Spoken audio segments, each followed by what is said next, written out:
morning, Eagles. Today is World Freedom Day, and that's what today's show is all about. Here at GJ, our mission is to be prompt, polite, and prepared, and our vision is that every student graduates with the skills necessary to be successful in a college or career.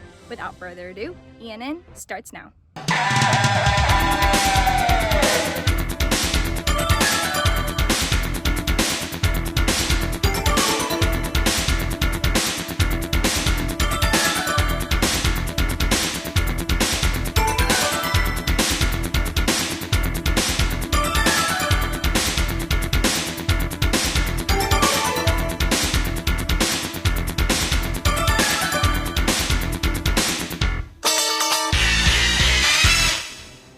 Our first package of the day is the Berlin Wall, which separated the people from the East and the West. Thankfully, it fell in 1989. Here to tell us more is Samari. Let's go over to her. So the Berlin Wall was a physical representation of two political ideologies during the Cold War. The Berlin Wall was a great kind of picture of capitalism versus communism. You have this grand picture of the United States versus the USSR. However, Berlin was a small city in the midst of communist East Germany.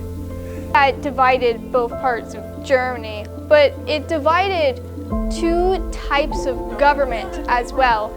It divided the strict government from the more free government, and it restricted them from going to either side, from being with their loved ones, from being where they wanted to be. Berlin was like what the Soviets called the fascist side of Germany, and then the East was the Soviet-controlled part of Germany, which the Berlin Wall surrounded. Winston Churchill had talked about the Iron Curtain, a notional wall, not a real one. So now Berlin becomes a real presentation of what we thought on a global level, this capitalist versus communism. So now you have a real structure that says there's a separation. The way that the Berlin Wall was structured was that the traps, the things that could kill you, was within the wall, not the exterior. The impact that communism had on Germany, to the fact that people were willing to risk their lives crossing the wall to get away from such a difficult government system. It's always been like two cities, but together. You can't take them apart again. They're going to have to come back together.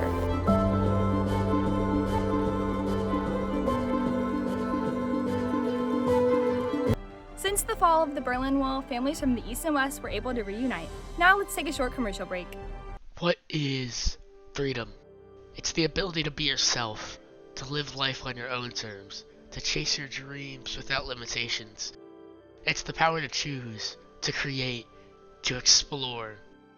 And what allows us to show our individuality, our beliefs, and our ideas. But remember, freedom is what connects us all as people. Because when you have the power to choose, the possibilities are endless. Now that we finished our commercial break, let's go to Cadence, who's going over the campus happenings. Good morning, Eagles. Today is Thursday, November 9th of 2023. It's Cadence, and I'm here with your daily campus happenings. Interims come out on November 13th, this Monday, so make sure your grades are in check. This past Friday was early release. The next early release is Friday, December 15th.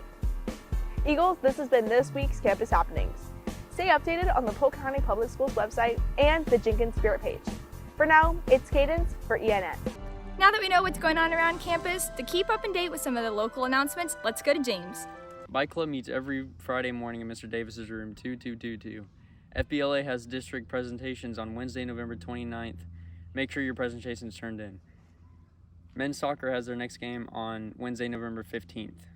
Finally, now back to you, Alyssa. Now that we finish all our announcements, that's all I have for you today on World Freedom Day. But in America, just remember, freedom is every day. I'm Melissa, signing off of ENN.